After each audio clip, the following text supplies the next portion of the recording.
Hi ATF team, I'm Doc Heff. And I'm Dr. J. We're going to take a little time and go over some of the tools we use and some of the tools you can substitute for some of the tools we use. What do you got, Dr. J? Well, the first thing is it's really important that you get your hands on good equipment, and to do many of our FFPs, you're not going to be able to complete them unless you have the right equipment.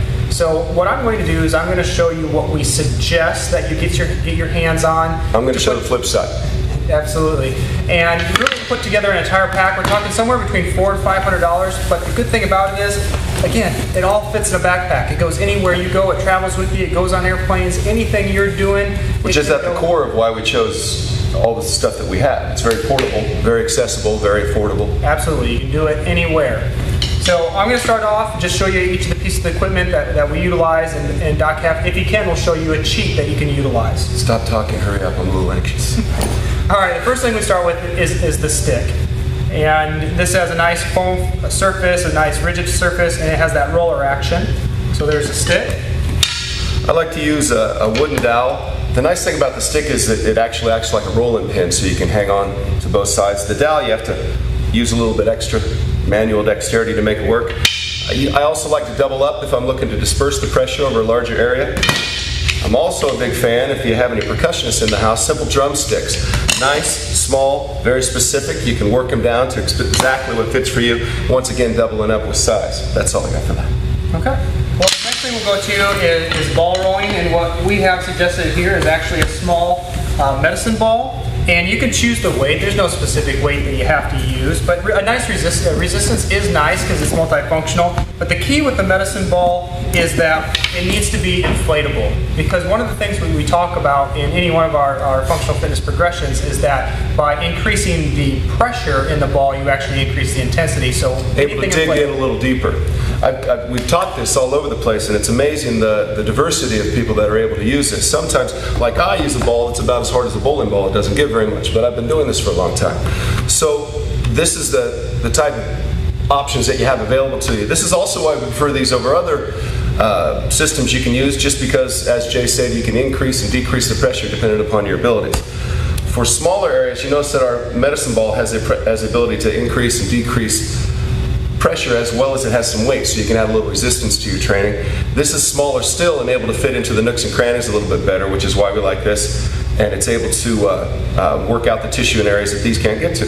Yep. The thing I'd like to point out here on the ball too, anytime we look at it, you can use a simple playground basketball. This happens to be a soccer ball, but what we really recommend is you look for something that has a grip and a tread. Really grabs a hold of you. Yep, because we actually want it to grab onto that skin, and we actually get a little bit of a myofascial release from that. Looking to release that fascia. Fascia, by the way, think of it as an all-over pajama suit that's under your skin and over your muscles. And any restrictions that occur there decrease your overall range of motion, and we're always looking to improve that. What else you got, Dr. J? Well, let's see if you got anything for me when it comes to tubing or strength bands. There's no substitute in nature for a rubber elastic band, so I apologize for that. Although you can cheat a little bit with some of your stretchy clothing, but nothing like this. So go ahead, Dr. J. What do we got there?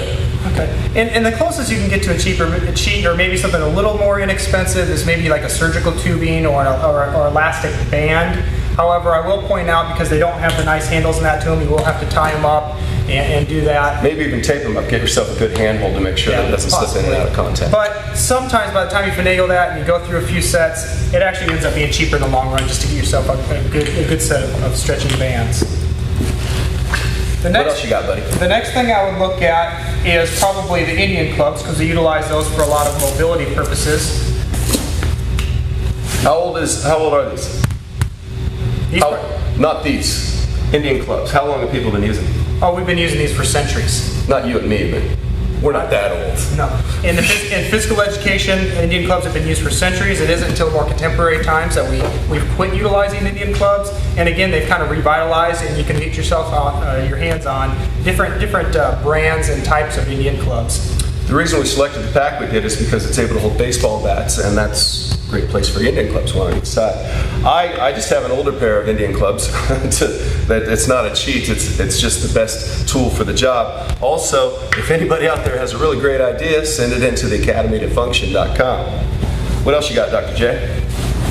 Well, we have one more tool here. This particular, we have two of them you'll notice here, but this is a suspension trainer system. And again, there's many different ones on the market. We don't endorse any one particular one, so you can look for them. But the nice part about these is they can adjust and they can go over tops of, if let's say you have a pull-up bar, or they can also enclose in a door. And this is the big thing I gotta point out, if you do any of these ever on a hollow core door, I would not recommend that. I instead would use a steel door, and again, preferably not one that's opening in towards you. You want a deadbolt or something in place. But this is a suspension trainer, and again, it's got a quick release, a quick adjustment, and I'm telling you, over time, it's worth the investment. For convenience, it's pretty handy. For convenience. It is absolutely convenient. My cheat for that is a simple tow rope. It's good for getting you out of the ditch and getting you in a little better shape.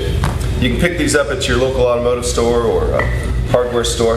The difference between the tow rope and the jungle gym off the ground trainers is that you'll have to tie a knot specific to your height, and whereas they have nice handholds for you, I've secured a little tape around mine. As you can see, they're well used, but they hold up really well and they're very inexpensive. I also like to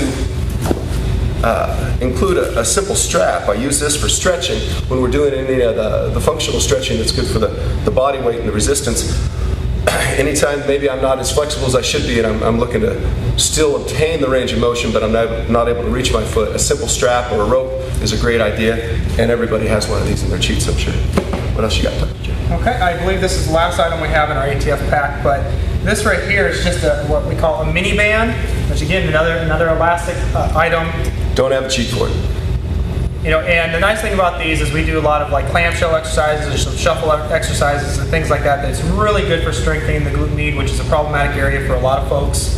And surgical tubing would work really well for this as well. Just tie a simple knot in it and get right. a loop. Right. And we can use it for that. You know, the thing with these is I would always recommend that if you do choose to buy them from a manufacturer, is that you buy them in bulk, you buy packs, because just like any rubber band, they wear out over time. Or as you get stronger and stronger with the ATF program, you might actually find yourself snapping one of these. But they're a very useful tool. Well, what we like is everything's able to pack up and be on the go. Makes it easy to travel. Works out for your lifestyle, whatever it is. This has been an ATF Minute and then some. I'm Doc Heff. And we're here to help you function better in your world.